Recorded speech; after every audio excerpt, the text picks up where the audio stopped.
Yeah, hey, charging for a feature, I slid you, never promoted it. Awkward, like uncomfortable interaction. And this is an artist, like I actually really liked Wolf as an artist at the time. And my manager was just trying to get an autograph. But it was kind of like this like bittersweet interaction. Like I didn't even say nothing to him. I was just like, all right, fuck.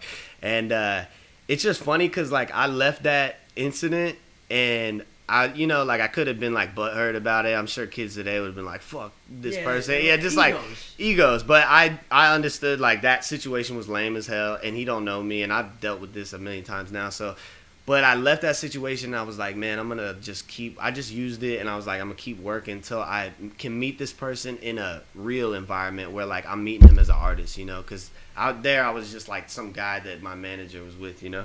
So like, dude, that was like 8 years ago. So this is like just me working my ass off, and I always had this idea to do a tape with Wolf called Harley Boys. Like I ride Harleys, he ride Harleys. I was just like, it's like before Papa Shot. That's before all that. Nah, it was like maybe that's two. Maybe it was like 6 or 7 years ago. So this was like that song this out? was like 2012. Well, it was like 2012. That's when I got signed. I was passing out CDs. Well, you were okay. Yeah, so this is, I think right Pop the Trunk was Black out. Sheep. All that shit. Right yeah, this is before Black Sheep 1. Okay. So, you know, I just used that situation, and then I was like, man, I'm just gonna keep working. Like I never felt any ill way toward him. You know, I was just understood the moment, and then I just used it and was like, I'm gonna work my ass off till I can meet this person. And it's just crazy because, like, you know, I met him a couple years ago in LA, linking with an artist that I knew, and he was opening for Wolf at a show, and then Wolf saw me in Doobie and was like, yo, I fuck with y'all, come backstage.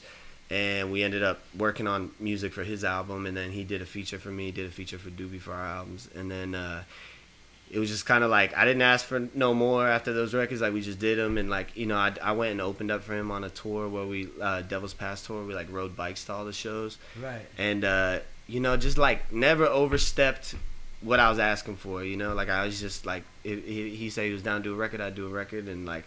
You know, you just I think if you just don't expect shit from anybody and then you just work, like eventually shit will work out the right way, you know. So then it came to a point where I dropped McQueen Fiend, and then he was like, yo, I'm gonna get on this remix. Yeah, the remix is sick.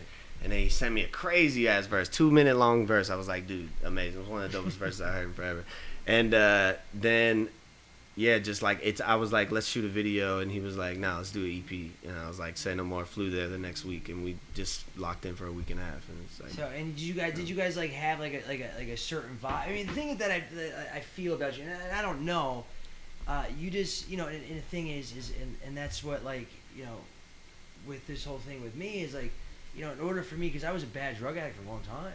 Oh yeah. In order, yeah, like IV, you know, like 10 plus years. Okay. Oh, okay, damn. And in order for me to like stop that, I had to like crush my ego, and that's what allows me to like let these kids, you know, talk. Well, yeah, about you my gotta kind of girl. just realize you're not really shit, Like, and I you don't just know you, and you don't deserve nothing, and that also nothing is gonna happen for you unless you make it happen. Like, just you're not gonna get any alley oops. Like even this whole collab project. Like, I feel like I deserve this shit because like I worked my ass off. You know, I worked my ass off for it. I worked my ass off on it. Like I did as much as I possibly could for the tape. You know, so it's like I don't know. You have a pay it forward attitude. Yeah. I mean, because you have a million better things to do here than sitting here talking to me. But no, it's just the fact that like you're just a very humble dude, and I think that can get you a long way. Yeah, and I like doing things that like actually resonate with me. That's been like a big part of my career. I think why my career has taken this like path that it has taken is like I've never really like done things that were gonna be shortcuts to success. I don't know. That's what a lot of kids do now, right? Face tat, things like this. Exactly. They're trying to go viral. They're trying to do these things. I never really did anything trying to go viral. I never like overstood like when I would link with an artist or something. I wouldn't like whore it out and take pictures and do all this shit. So I just done mad shit slowly behind the scenes. So that's just like part of what makes me happy being an artist. The one thing I have not seen is, and they kind of like just to touch on what you said, is like all of the viral videos, right? And all these Instagram comedians or whatever. Not one of them that I can think of has really made an impact in hip hop, because you have to slowly grow a fan base. Like, you know, like you got Orlando, right? And then you have to like grow a fan base over a period of time with a catalog of work. When like hip hop's like it's different from it's different from other music genres in that like we listen to bands and stuff, but we don't necessarily connect super personally with like the lead singer's story or the bassist's story. Hip hop is super personal, so it's solo act. You could have a hit record or you could spit a crazy verse that goes viral or something, but whether people connect with you like over a period of time as an artist is like that's hard to make happen. Yeah, I think it's something that's very organic. You can't really go viral and just be a Kendrick Lamar or something or a Drake. It doesn't work like that. Even if you have a moment, you got to follow that up with because crazy amount of work. Like I said, you put so much work in, you can't just go viral and then say I'm going to become a rapper, because then you got to keep that up, and like you didn't put in all the work to get to where Dude, people have no idea what they're signing up for when they are trying to pivot their career into being rappers. So many people and I'm not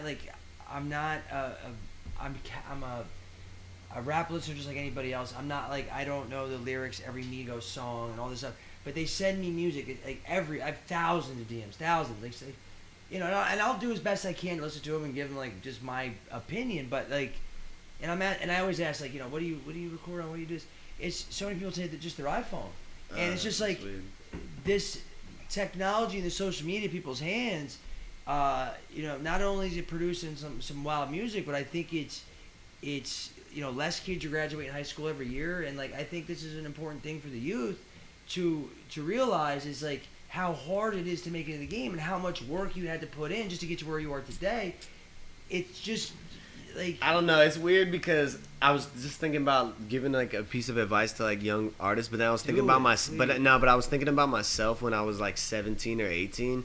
And it's I don't know, it's hard to say because when I was 17 or 18, that's all I did. I just dropped out and started pursuing music. Well, you could say I graduated high school, but it's it's so hypocritical to be looking back, y'all shouldn't do that because that shit worked for me. Yeah. So I'm not going to say don't drop out of school and pursue, I think with anything, if you know for sure what you want to do, I think the problem is a lot of people don't really know. They think they want to be rapper or something like that. Well, I think they see a lot of people you do that. Yeah, and they're that would be cool. And they're okay, well. But you gotta ask yourself, do you have the passion to pursue something for 10 years and not see results from it?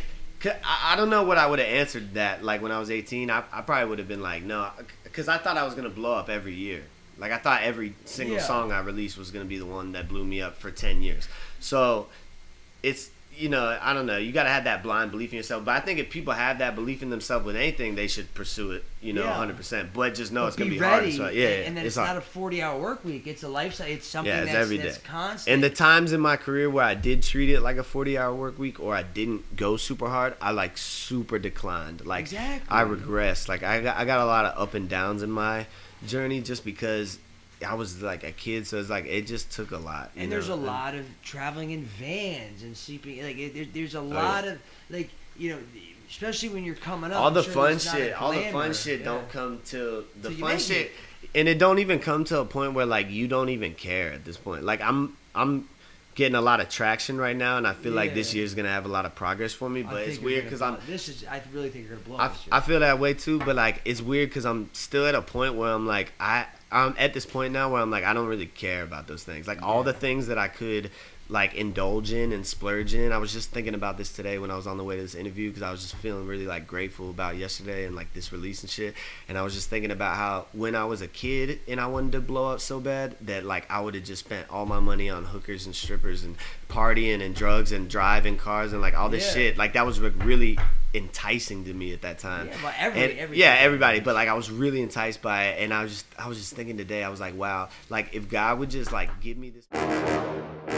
Yeah, hey, charging for a feature, I slid you, never promoted it. You pussy and you been on my dick, wishing you throated it.